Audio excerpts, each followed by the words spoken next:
The air at the Miller Estate auction tasted of rust, desperation, and stale coffee. It was the autumn of '76, a year that was supposed to be about celebrating 200 years of American grit. But out here in the Iowa flatlands, it felt more like a wake. Old Man Miller had finally given up the ghost, and his kids from the city wanted cash, not land. So everything he'd spent a lifetime building was being sold off, piece by agonizing piece, under the rhythmic, hypnotic chant of the auctioneer.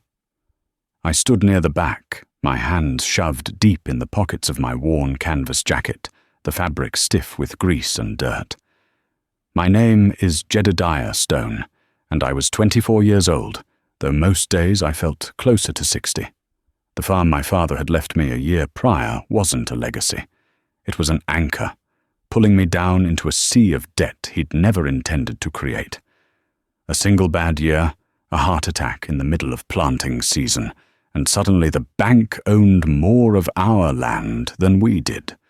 The foreclosure notice, nailed to the big red barn door a week ago, was a stark, white testament to that fact. I wasn't here for the big-ticket items. The combines and the newer tractors were drawing bids from men with deep pockets and easy credit, men like Warren Bishop. I watched him from across the crowd, standing tall with his arms crossed over his chest, a smirk playing on his lips. Bishop farmed the section next to mine. He'd taken over from his father too, but where my dad had preached caution and paying cash, Bishop's old man had taught him the gospel of leverage. Warren was the bank's golden boy, always first in line for the newest, biggest, reddest machine, International Harvester, rolled off the line. His new 1566, with its gleaming paint and air-conditioned cab, was parked along the road, a monument to modern farming that made my collection of patched-up farmals look like museum pieces. My eyes were fixed on a tired-looking set of discs, a 24-foot International 470 wing fold. It was old, sure. The paint was faded to a pale orange, and a few of the disc blades were chipped like old dinner plates. But the frame was straight, and the hydraulics looked sound. It was wider than the old 15-foot pull type I was using, and it would save me precious time and fuel, two things I had in critically short supply. I'd counted out the cash from the sale of two calves, $375, and stuffed it in my front pocket. It felt like a cannonball in my jeans. It was all I had. The auctioneer moved down the line, his voice a gravelly cadence. "All right, folks, next up we got a real workhorse, an IH 470 disc, 24 foot, good rubber on her. What are you going to give for it?" The bidding started low. $100, $150. My heart started a low thrum against my ribs. I waited, letting the tire kickers and scrap dealers have their fun. The price climbed to $200, $225. $250, I called out, my voice cracking slightly. A few heads turned. Jed Stone, the boy about to lose his farm, was actually bidding on something. The auctioneer's eyes found mine. "Got $250 from the young man in the back. Do I hear $3?" A man in a greasy cap nodded. $300. $325, I shot back, a little louder this time. The wad of cash in my pocket felt slick with sweat. We went back and forth, the price climbing in $25 increments. At $375, the other bidder shook his head and stepped back. A wave of relief washed over me. It was mine. All of it. "Sold. For $375 to the young fella," the auctioneer barked, pointing a thick finger at me.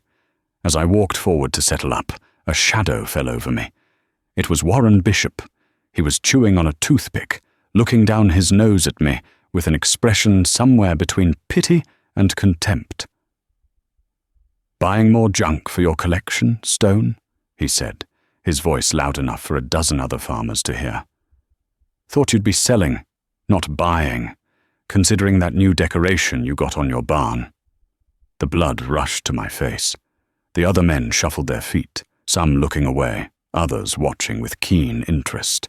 A public shaming was better than television for most of them. "It's a good disc, Warren," I said, my voice low and tight.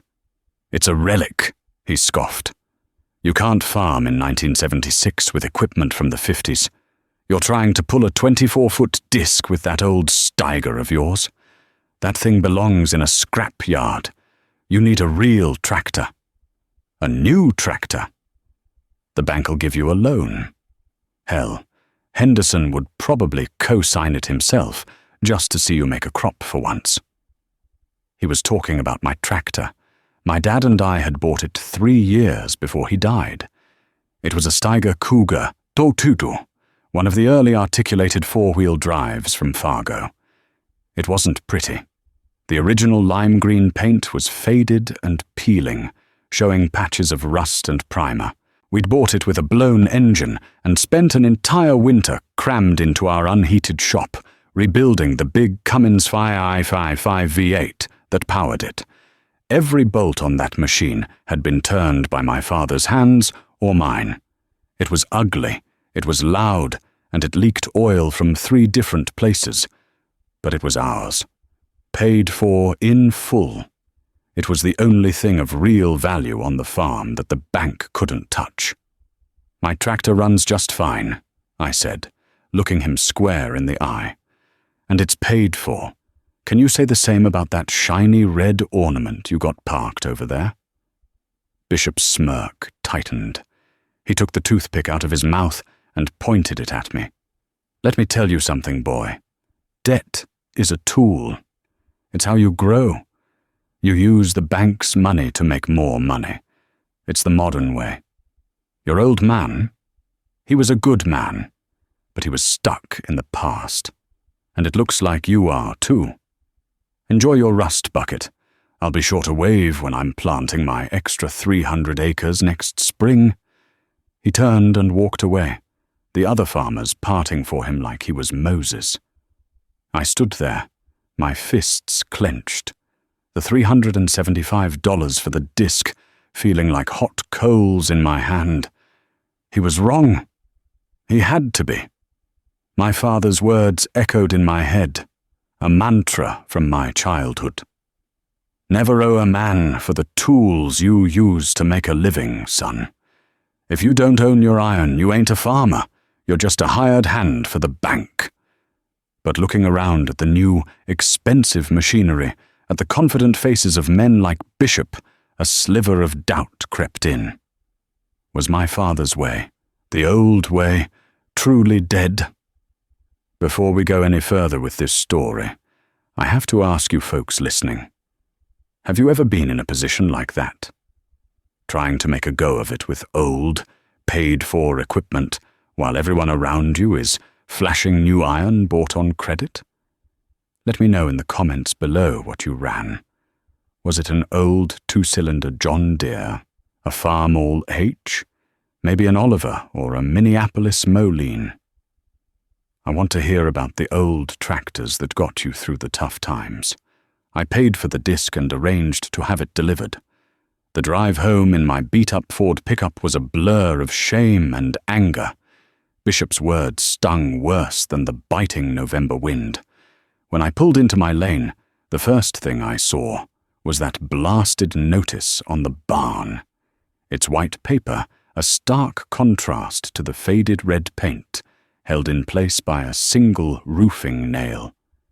It felt like a brand, marking me as a failure for the whole world to see. I parked the truck but didn't go inside the house. The cold, empty rooms held no comfort. Instead, I walked to the machine shed. It was a dark, cavernous building my grandfather had built, with a dirt floor and gaps in the walls big enough for sparrows to fly through. And in the center of it, sitting silent and massive, was the stiger. I ran a hand over its cold steel fender. The sheet metal was thick, utilitarian. There were no sleek curves, no fancy decals, just welds and bolts and raw power. I climbed the 3 steep steps into the cab. The seat was cracked vinyl, the floor was bare metal, and the dash was a simple panel of black-faced Stuart Warner gauges. There was no radio, no air conditioning, just a heater that barely worked, and a single fan bolted to the dash. I put the key in the ignition and turned it. The starter groaned, turning the big V8 over slowly. 1 revolution, 2. On the 3rd, it coughed to life with a belch of black smoke that filled the shed with the sharp, beautiful smell of diesel. The engine settled into a loping, powerful idle, the whole tractor vibrating with a deep, resonant rumble that you felt in your bones. It wasn't the high-pitched whine of Bishop's new turbocharged machines. This was a deep-chested growl. It was the sound of pure, unadulterated torque. I sat there for a long time, just listening to the engine, feeling the power under me. This tractor was more than just a machine. It was the last thing my father and I had built together. It was the only thing standing between me and utter ruin. Bishop could have his new paint and his bank loans. I had this, and I'd either save the farm with it, or I'd go down fighting. The first sign of real trouble started not in the field, but in the heart of the beast itself. It was a sound, or rather, the lack of one. The Cummins 555, the triple nickel as they called it, had always had a distinct rhythm, a steady, percussive beat like a giant mechanical heart. But one cold morning in late March, as I was getting ready for spring tillage, that rhythm was gone. It was replaced by a slight tick, a metallic click that was just a little off-beat. I shut it down immediately, my stomach twisting into a knot. I knew that sound. It was the sound of a bad lifter, or worse, a problem with a connecting rod bearing. I grabbed a long screwdriver, a poor man's stethoscope, and placed the tip on the valve cover, pressing the handle to my ear. The ticking was louder there, definitely in the top end. For the next 2 days, I lived in the machine shed. I drained the oil, my heart sinking as I saw the faint, silvery sheen of metal particles in the black fluid. That confirmed it. Something was coming apart inside. With the help of old Gus, a retired mechanic who lived down the road and had forgotten more about diesel engines than most people ever learn, I started the long, arduous process of tearing into the engine. Gus was a wiry old man, with hands as gnarled as oak roots, and eyes that could spot a hairline crack in a cylinder wall from 10 feet away. He'd been my father's best friend. "Looks like you got a sick patient here, Jed," he said, wiping his greasy hands on an already black rag. That triple nickel was always a temperamental motor. Good power, but you got to treat 'em just right.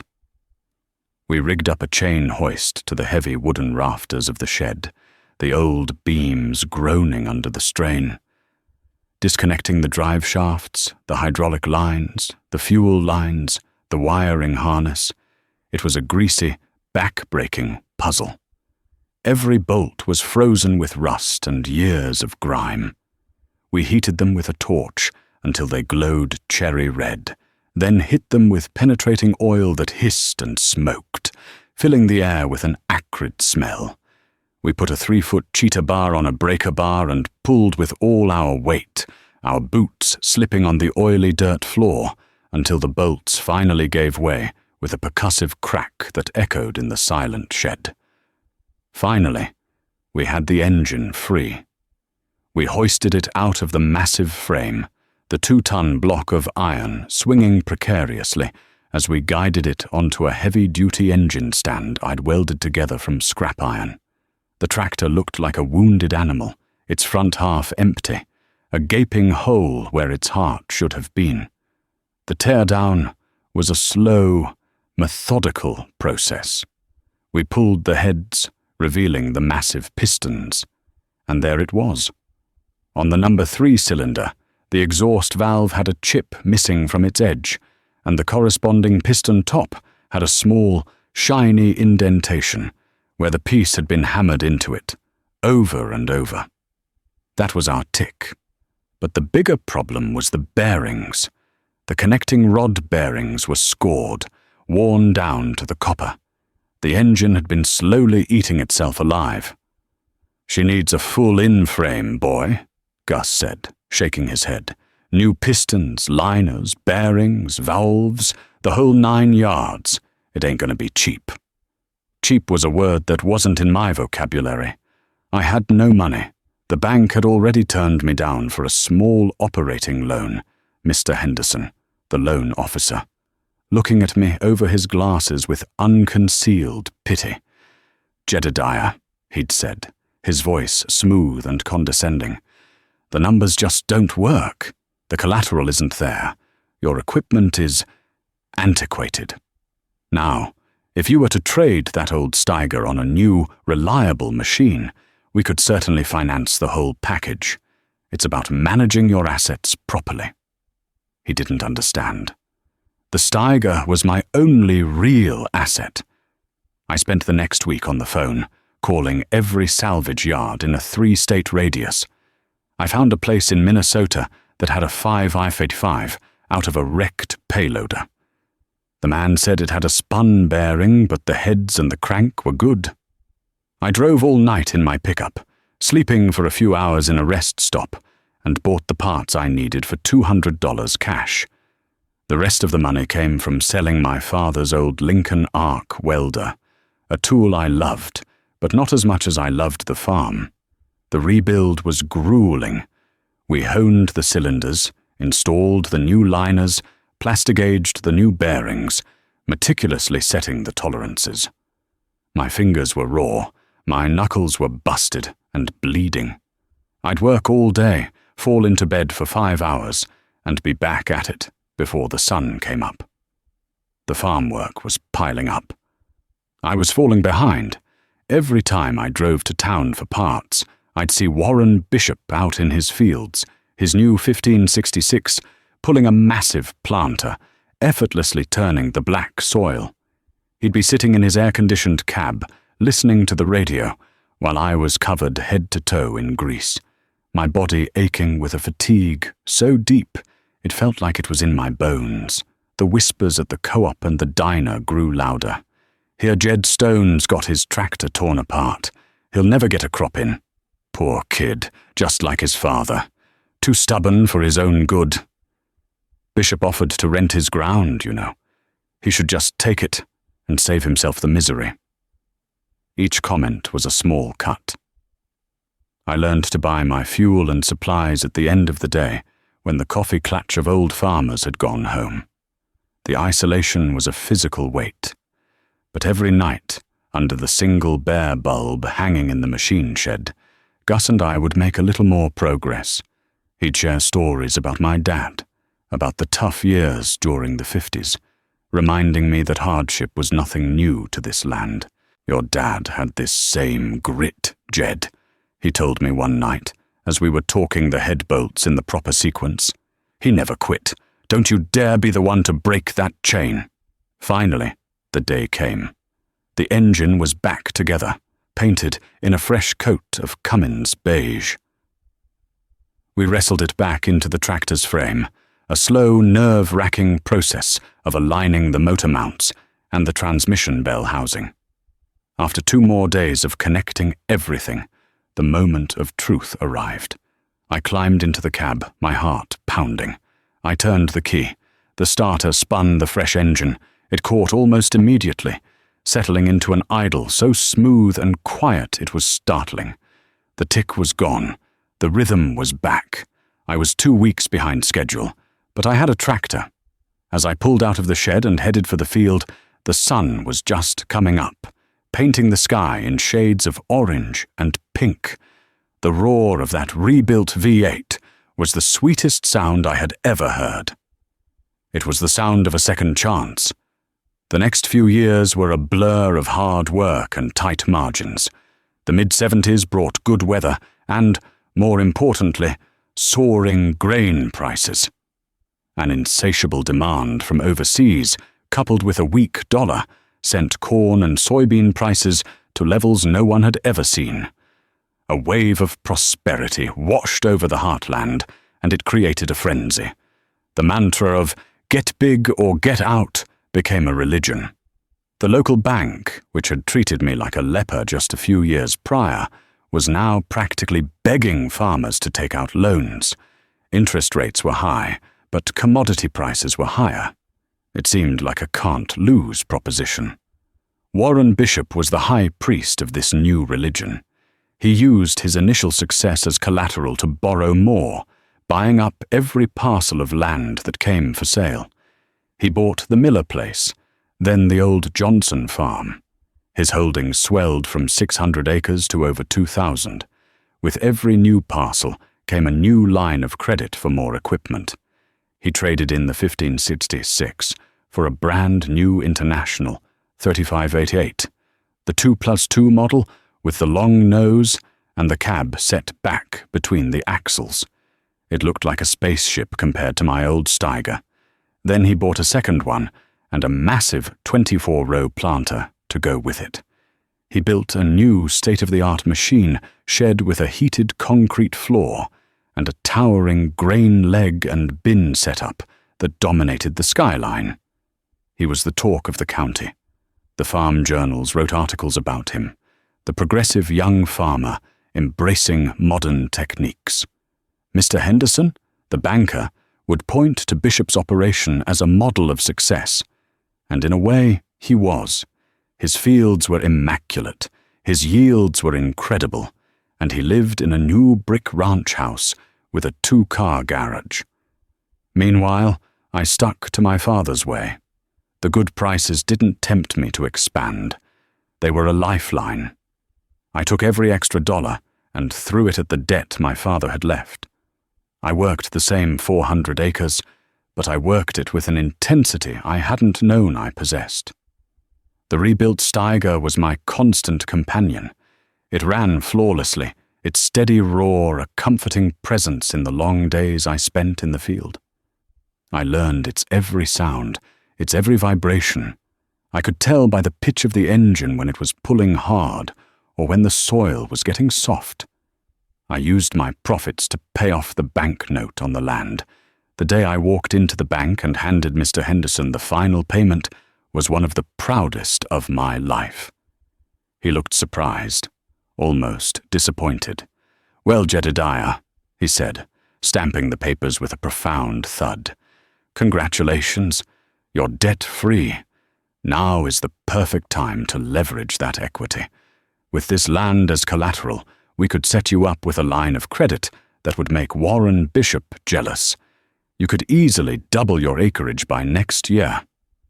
"No, thank you, Mr. Henderson," I said, folding the paid-in-full note and putting it in my shirt pocket. "I'm good right where I am." He just shook his head, a little smile on his face, as if I were a child who didn't understand how the world worked. My discipline was seen not as wisdom, but as a lack of ambition, a failure of nerve. At the diner, I'd overhear the talk. Jed Stone finally got his daddy's debts paid off, and now he's just sitting there. He's got no vision. A man could make a fortune right now, and he's content to run that old junk on a few hundred acres. It's a shame. He'll be small-time his whole life. Even Gus, who supported my caution, thought I was being too timid. "The prices are good, Jed. Maybe you ought to think about picking up that 80 acres next to you. It's for sale." But something held me back, a deep-seated unease that I couldn't shake. I'd listen to the news on the radio in the evenings, hearing reports about inflation getting out of control, about the Federal Reserve chairman talking about needing to cool down the economy. I saw the price of fuel and fertilizer doubling, then tripling. My input costs were rising, but because I had no debt, I could absorb them. For men like Bishop, who were financed to the hilt, those rising costs were just another entry on a ledger that the bank would cover. One evening, I was leaving the co-op after picking up some hydraulic fluid, and I saw Bishop's new pickup truck parked outside the tavern. The door was open, and I could hear him holding court inside, his voice booming with confidence. "Variable rates are the only way to go," he was bragging. "Why lock in at 12% when the prime rate is only 9? Sure, it might tick up a point, but with corn at $3.50 a bushel, who cares? I'll have these loans paid off in 5 years, tops." A chill went down my spine. Variable rates. His entire empire, the thousands of acres, the $500,000 in new equipment, was all tied to interest rates that could change overnight. It was a gamble of epic proportions. I drove home as the sun set, the sky on fire. As I topped the last hill before my farm, I could see both our places laid out below. On his side of the fence, massive yard lights blazed, illuminating his new sheds and bins, a beacon of modern, leveraged success. On my side, there was just a single, dim light bulb burning over the door of my old barn. It looked small and insignificant. For a moment, the doubt crept back in. Was I the fool? Was I missing the chance of a lifetime, clinging to an outdated philosophy while the world moved on? Then I heard it. A faint, distant rumble from my machine shed. I'd forgotten to shut off the block heater on the stiger. I smiled. It was a low, steady hum, a promise of power, ready and waiting. It was old, it was paid for, and it was mine. Whatever was coming, we'd face it together. I didn't know it then, but the world was about to change, and the very foundation of Warren Bishop's shiny, debt-fueled empire was about to crack. The storm was coming. The first shoe dropped in the summer of 1980. It wasn't a crash, not at first. It was a slow, sickening slide. The news came over the crackle of the AM radio in my pickup truck. A grain embargo against the Soviet Union. Just like that, our biggest customer was gone. The price of corn at the local elevator, which had been flirting with $4 a bushel, fell by $1 overnight. Then another 50 cents. The men who had been taking out loans based on $4 corn suddenly found themselves holding a bag full of $2 corn, and the math no longer worked. The weather turned against us too. A high-pressure system parked itself over the Midwest and refused to leave. The sky turned a hazy, bleached-out blue, and the sun beat down with a merciless intensity. The corn leaves, which should have been a deep, waxy green, curled in on themselves by midday, trying to conserve what little moisture they had. The ground cracked open in patterns like broken pottery. My field suffered like everyone else's, but my costs were my own. I watched my neighbors, their new center-pivot irrigation systems sucking the aquifers dry, running massive diesel pumps 24 hours a day. They were saving their crops, but they were hemorrhaging money, paying for fuel with money they'd borrowed against a harvest that was now worth half of what the bank had projected. I saw the first real crack in Bishop's empire one sweltering afternoon in late August. I was cultivating my soybeans, the old stiger growling along in low gear, kicking up a cloud of fine, brown dust that coated everything. Across the fence line, Bishop's harvest was in full swing. He had 2 massive new International 1480 axial flow combines working in tandem, a gleaming grain cart running between them and a fleet of semi-trucks lined up on the road. It was an operation of breathtaking scale and efficiency. Then, one of the combines stopped. It just sat there in the middle of a pass, its header still down, a plume of black smoke puffing from its exhaust before the engine died. I watched through the heat shimmer as Bishop's pickup truck tore across the field. I saw him get out, gesturing angrily. A few minutes later, his mechanic's truck arrived. They worked on it for an hour, then 2. I finished my field, went home, ate supper, and when I came back out to work on my planter for the next season, the combine was still sitting there, a dead red giant in a sea of gold. The next day, I saw a service truck from the dealership in Des Moines, 100 miles away, parked next to the combine. The gossip at the co-op was that the final drive had gone out. A catastrophic failure of gears and bearings deep inside the machine's guts. It wasn't something you could fix in the field with a wrench and a pry bar. The part had to be special ordered from the factory in Illinois, and it cost $12,000. $12,000 plus the labor, plus the downtime, with half his crop still in the field and the price dropping every day. I saw Bishop at the parts store a week later. The swagger was gone.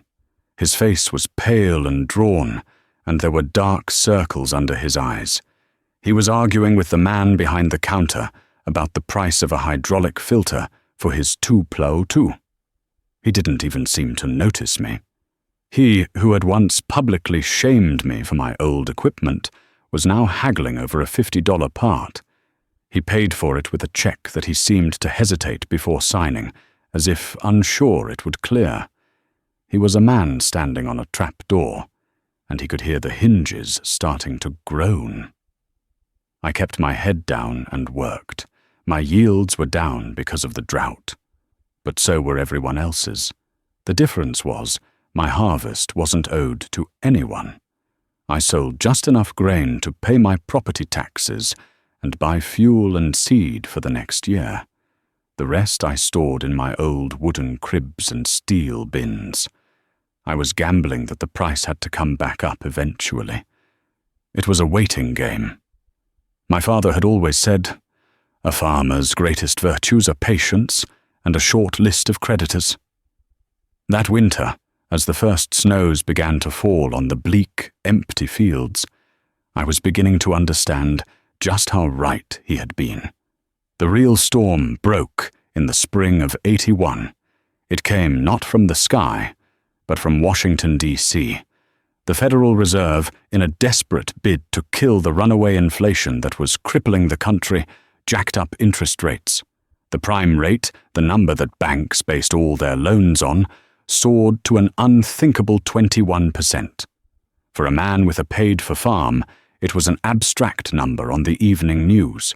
For a man like Warren Bishop, whose entire operation was built on a mountain of variable-rate loans, it was a death sentence. The easy credit that had fueled the boom years vanished overnight. The bankers who had been throwing money at farmers were now calling in their loans, their friendly smiles replaced with grim, tight-lipped expressions. The word foreclosure went from a whisper to a roar that echoed through every diner and co-op in the county. It was a plague. The Miller auction had been a sad affair. These new ones were funerals. Families who had farmed the same ground for 100 years were being put out on the road with nothing but what they could fit in the back of a pickup truck.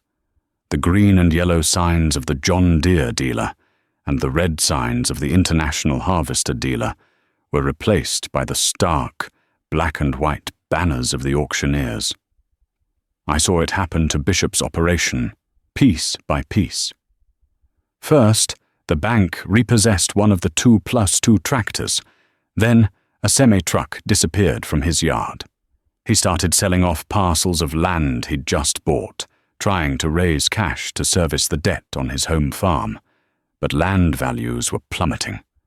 No one was buying. He was trying to bail out a sinking ship with a teaspoon. The final, gut-wrenching scene unfolded one grey Saturday in October. An auction. Not for a neighbour, but for Warren Bishop himself.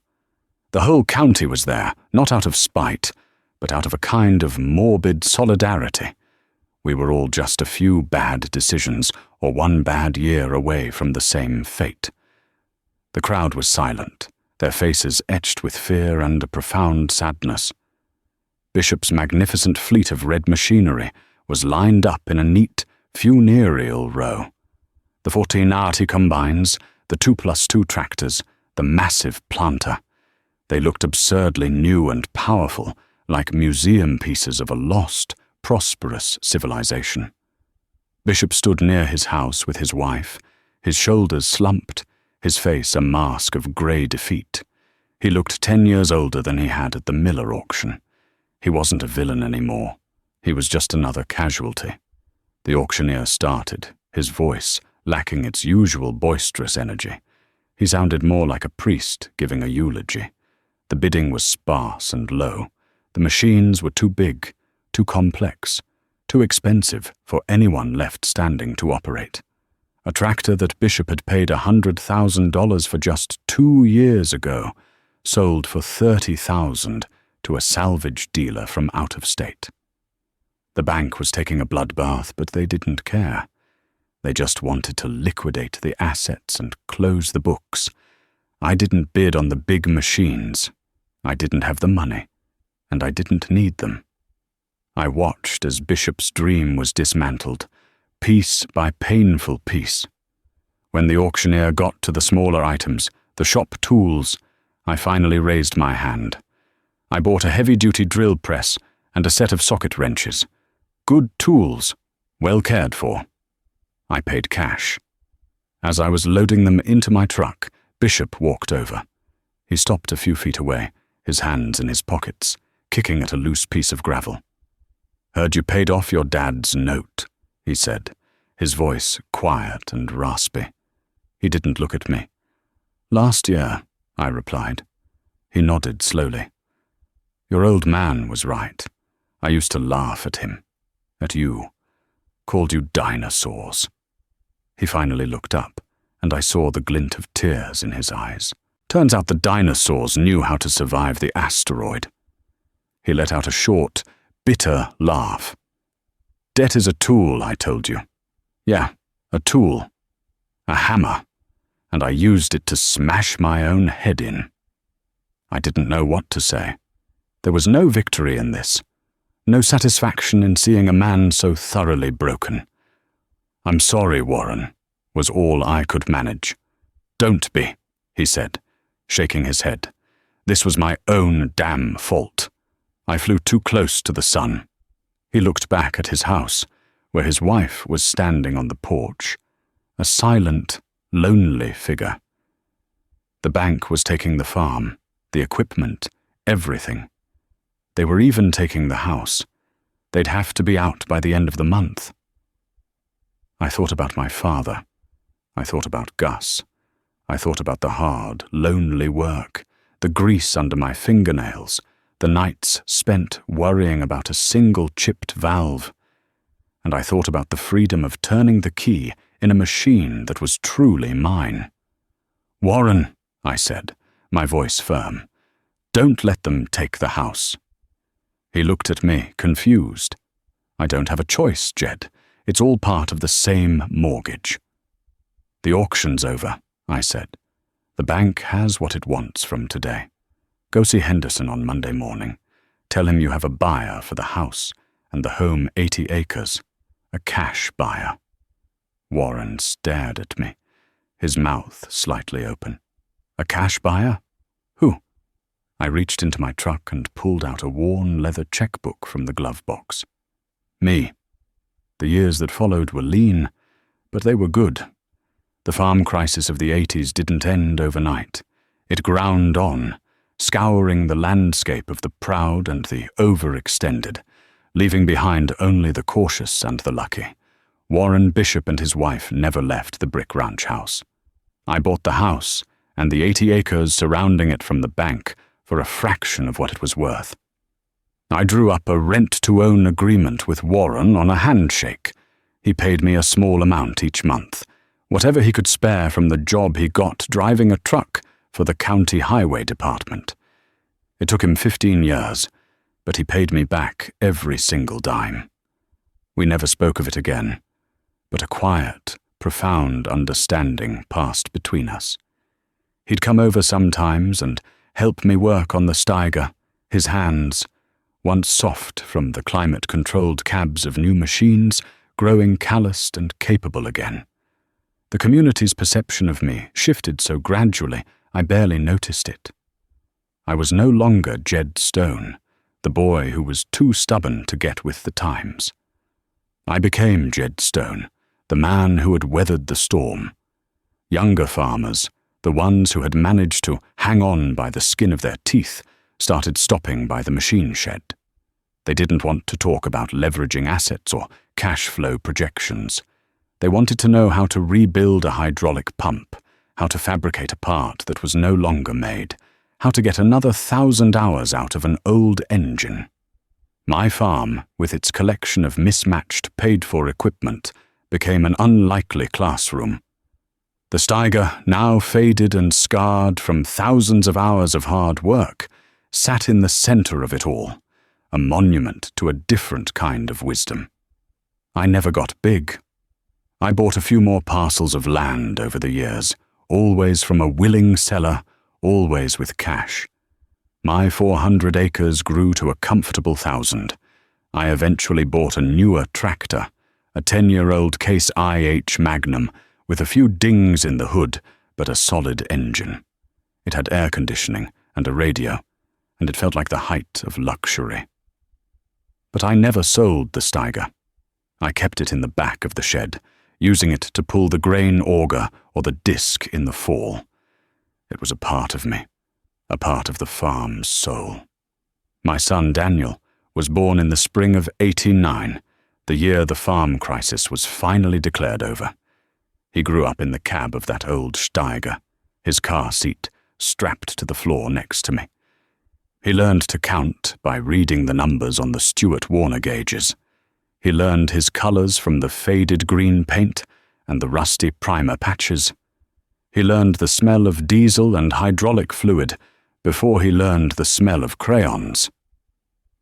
One crisp autumn afternoon, when Daniel was 16, we were out in the field together, pulling the disc across the corn stubble with the stiger. He was driving, his hands confidently on the wheel, his eyes scanning the horizon. The old Cummins 555 was singing its deep, throaty song, the song that had been the soundtrack to my entire adult life. "Dad," he said over the roar of the engine, "why do we still have this old thing? We could afford a new one now, a really nice one." I looked at him, this tall, strong boy who had known nothing but the stability and security I had fought so hard to build. He didn't remember the auctions, the fear, the hollowed-out faces of our neighbors. To him, the stiger was just an old tractor. I reached over and throttled the engine down to a low idle. The cab grew quiet. The only sounds the ticking of the cooling engine and the rustle of the dry corn stalks in the wind. "This tractor," I said, putting my hand on the worn metal dash, "is more than just a machine. It's a lesson. Your grandfather and I, we built this engine with our own 2 hands, right here on this farm. When the bank was about to take everything, this tractor was all we had left that was truly ours. It was paid for, and because it was paid for, we survived." I looked out across our fields, the rich black soil turned up in neat rows behind us, stretching all the way to the horizon. The land was ours, not the bank's, not a shareholder's, ours.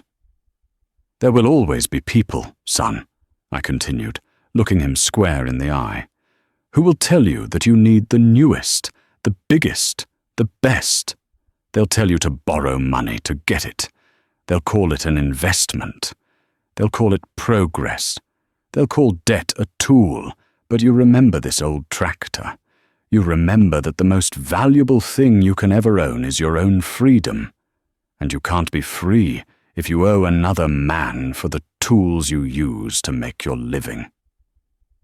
Daniel was quiet for a long time, his gaze fixed on the massive, scarred hood stretching out in front of us. He ran his hand over the cracked vinyl of the seat, then reached out and touched the simple, black-faced oil pressure gauge, its needle holding steady, just as it had for 30 years. Finally, he looked at me, a new understanding dawning in his eyes. He nodded slowly. "I get it, Dad." He pushed the throttle forward. The big V8 roared back to life, the deep rumble vibrating through the soles of our boots, a steady, powerful heartbeat. He put the tractor in gear, and together we headed back across the field, pulling the old disc, turning the soil for a new season, a father and a son, in a rusted green machine that had bought them the world.